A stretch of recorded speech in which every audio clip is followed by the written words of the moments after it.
Well, what's going on, everybody? Welcome to After Prison Show, and today we're getting ready to get up with, again, Peewee. Or should I have said we're getting ready to get up with Peewee again? I tried to sound smart there, but it probably didn't sound that at all.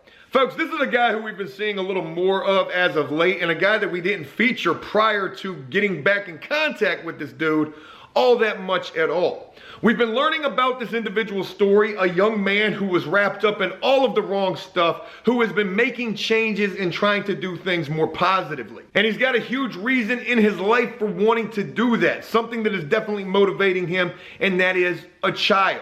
But today we're getting ready to get up with this guy, and he's going to share with us an absolutely insane story. Something that I've talked about a little bit here before on After Prison Show. And it's sort of in relation to the very last prison that I myself was at. A place called Indian Creek. Now at this level 2 prison, they housed a handful of different types of prisoners. Whether prisoners were just coming to this prison, or whether prisoners were being sentenced to this prison as some sort of a youth offender program, as some sort of a drug program, or an attitude and behavioral program. And other people like myself who ended up getting drafted to this prison at the end of my sentence to go there to complete re-entry. Peewee went to this prison as part of the BCP program, which stands for like the Behavioral Control Program or something along those lines. It is definitely something that they sentence a lot of young people to. But what happens with this program is you get sentenced to the program instead of football numbers in prison in most cases. You know, some people might have like a 10-year deferred sentence, and that 10 years being deferred is completely based upon your successful completion of BCP. And again, in the past, I told you about youth offenders who have been at this program, who have been a part of this BCP program, who messed this up. And instead of having to do like 2.5 years to complete the program, they ended up going back to court, getting their boots smoked, ending up with football numbers, and in some cases may never even be coming home. Well, in Peewee's case, being a young dude who was sentenced to this program, he would in fact end up messing this up. And though for whatever reason he got lucky and did not get his boots smoked, he did end up leaving from this level 2 prison and going to a maximum security level 4, where he would end up in a cell with a dude that I would never want to share a cell with. And today, Peewee is going to share this crazy story with us. I want to talk with you about the last time that me and you saw each other and we were filming. It was as we were leaving. You were telling me a story about a cellmate that you had, and it reminded me of a situation that happened with you at the last prison that I was at, the last prison that you were at as well, a place called Indian Creek. And while at this prison, you were sentenced to the BCP program. You know, tell us a little bit about what the BCP program is. It's a program designed for people under the age of 25 years of age with nonviolent charges. You have to have a screening to be able to be eligible for the program. But it gives you pretty much a second chance at life as a young adult before you actually get thrown out to the wolves, as they would say, in a real prison system. But with a lot of time. With a lot of time. It was pretty much, I received a 6-year sentence instead of receiving something I could have got 30 years for. And, you know, as a part of the BCP program, you got to abide by the rules. You have to, you know, do what they want you to do. And if you mess that up, you know, you're going to end up leaving from that level 2 prison and going to a higher level. And that's exactly what ended up happening with you. One thing that I've always heard is that if an individual messes up the BCP program, they're going to get their boots smoked. They're going to go back to court. They're going to end up with football numbers. But in your particular case, that didn't happen. Nah, not for me. By the grace of God and by a blessed hand on me, that I didn't go back to court, which I was supposed to. Let's talk a little bit about what happened. Like, talk about, I know it was probably numerous things, but what was it that would end up causing you to mess up the BCP program? Like, what were you doing? Just being in my own way, causing too many problems, catching too many institutional charges, getting in trouble, disrespecting counselors, everything that just led up to pretty much the initial denial of me remaining in the program. So they basically boot you out of the program. And the first thing that happens with that, I imagine, is you go back to isolation. Yes. You go to isolation, and talk to me about how you find out that, you know, you've messed up BCP and they're going to be sending you to a max.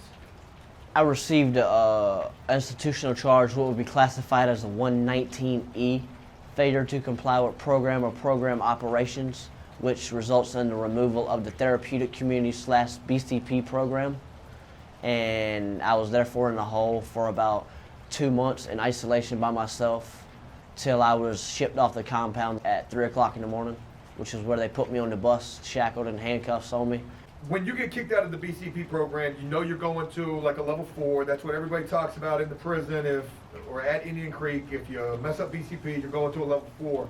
You already knew what was getting ready to happen to you once you saw that charge that you received.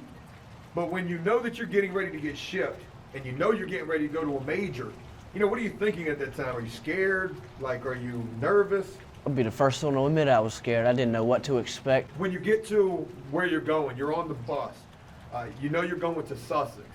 Talk to us about what it was like for you to get to Sussex, which was a level 4 penitentiary. Whew. First day, the first day they took me on the bus to Sussex, I was hoping that the bus ride would never end. That's how scared I was. They told me I was going to Sussex 1 State Prison. I asked them 3 times to make sure that they weren't falsely giving me information. They said, no, you're being sent to Sussex 1 State Prison, read me back my state number, my full name, said that my points that I received 33 points, would cause me to have a GCA level 4 and a security level 4, which raised me to Sussex 1 State Prison. And that's where I resided for the last 2 years of my bid. What was that first day like when you got there?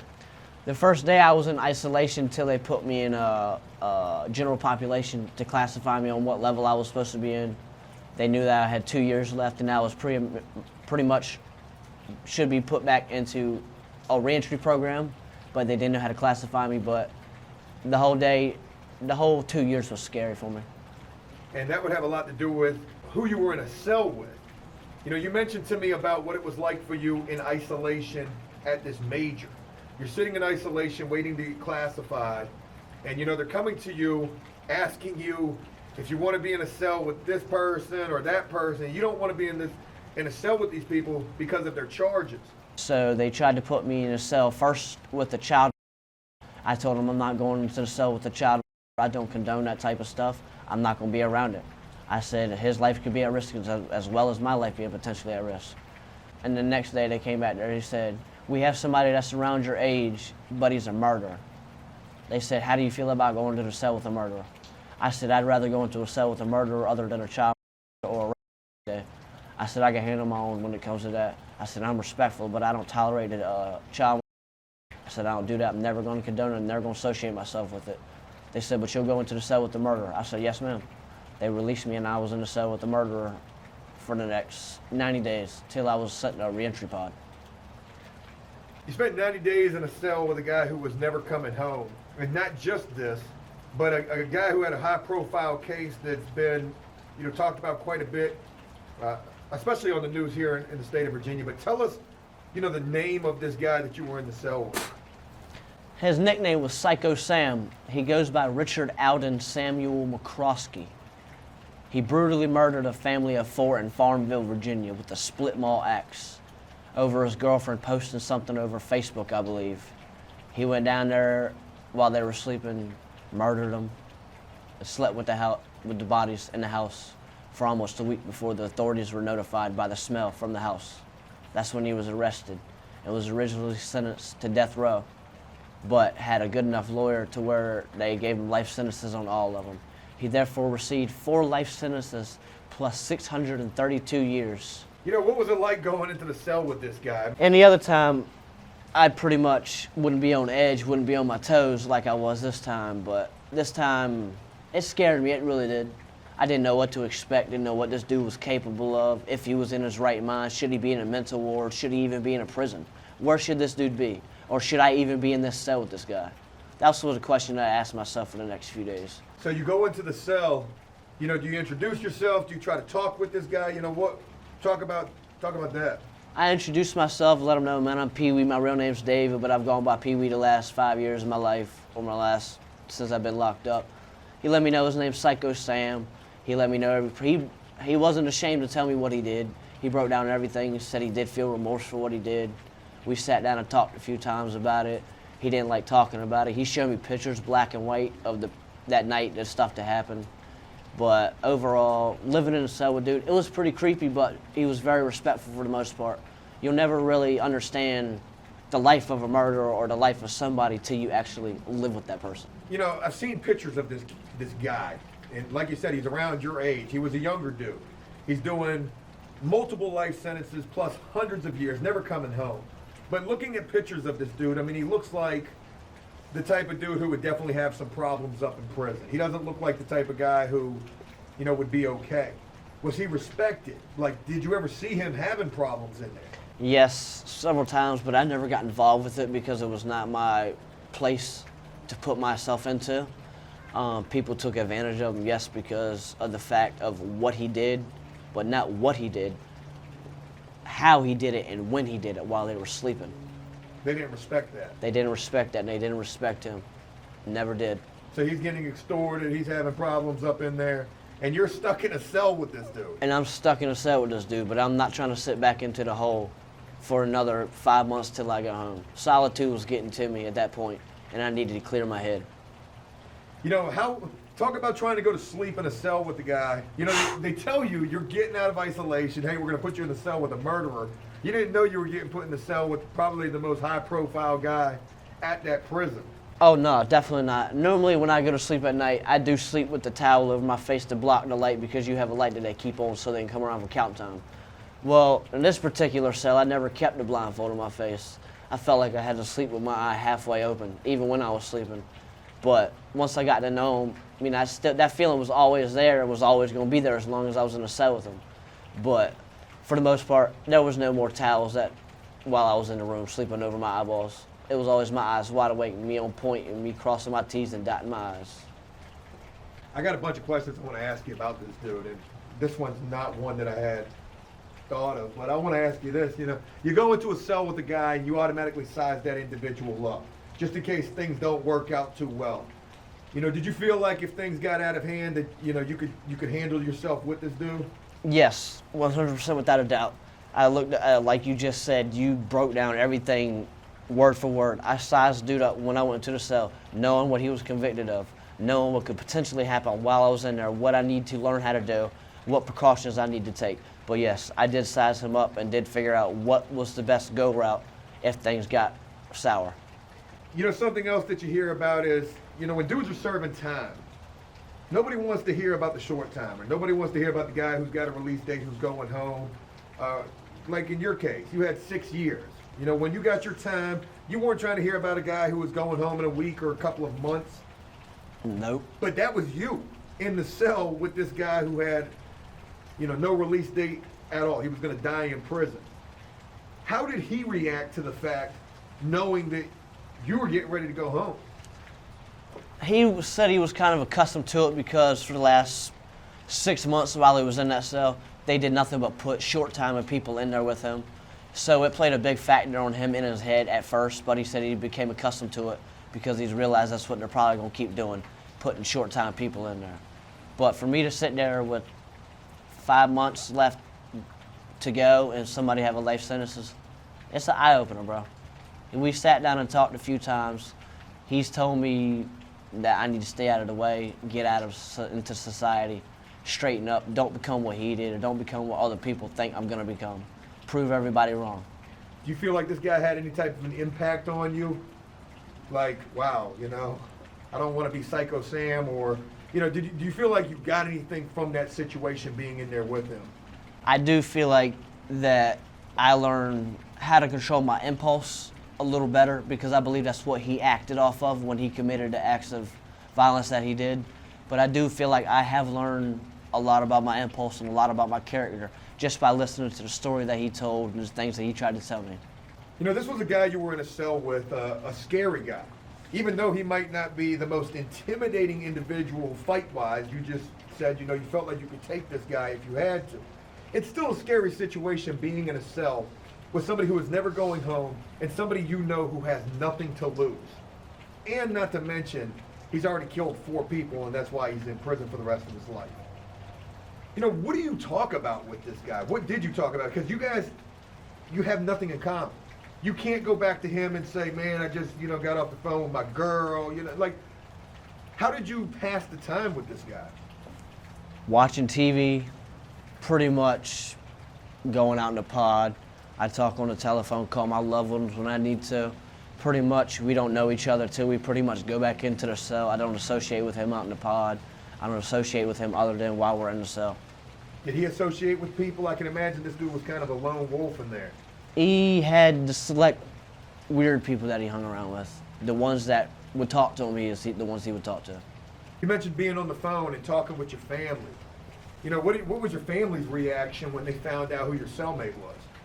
They said, please keep my mouth shut, was the first thing my grandmother said to me.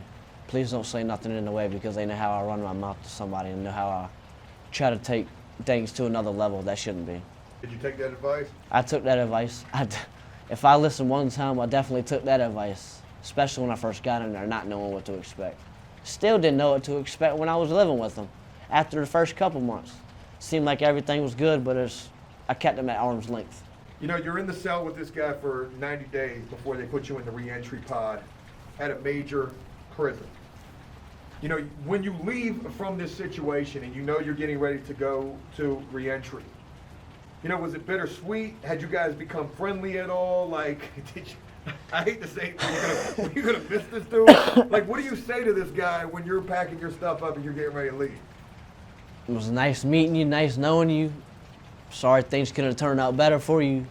I do thank you for the stuff you tried to teach me while I was in here and allowed me to be able to pick up on. It's my time to go. I gotta go. Peewee, you spent 90 days in a cell with basically a serial killer, or, probably one of the scariest people you could ever meet in prison. I want to wrap this up, but as I do so, I want to ask you, in your own personal opinion, I know you mentioned that this guy tried to teach you things and there were things that you might have picked up from him, but what did you take away from this situation? What did you learn? Like, I'm sure there had to be something that just really sticks with you about that whole situation and what you went through within 90 days. Pretty much, life's too short to pretty much make dumb decisions, especially the one that dude made. And I know in my right mind that I would never make a decision like that or have anything influence me on making a decision or having an impact on me. But seeing what that dude is going through, what he has dealt with, what he has done, it's an eye-opener, it really is. It lets me know that I have a lot to live for, I have a lot of people that love me. I need to stay on the right track. Prison's not my life. This real world is my life, my family is my life, my son is my life. And I'm not gonna have anything messed up for me, and I'm definitely not gonna make no messed up decisions or have something impact me to where it drives me insane to where I'm not sane and can't think no more.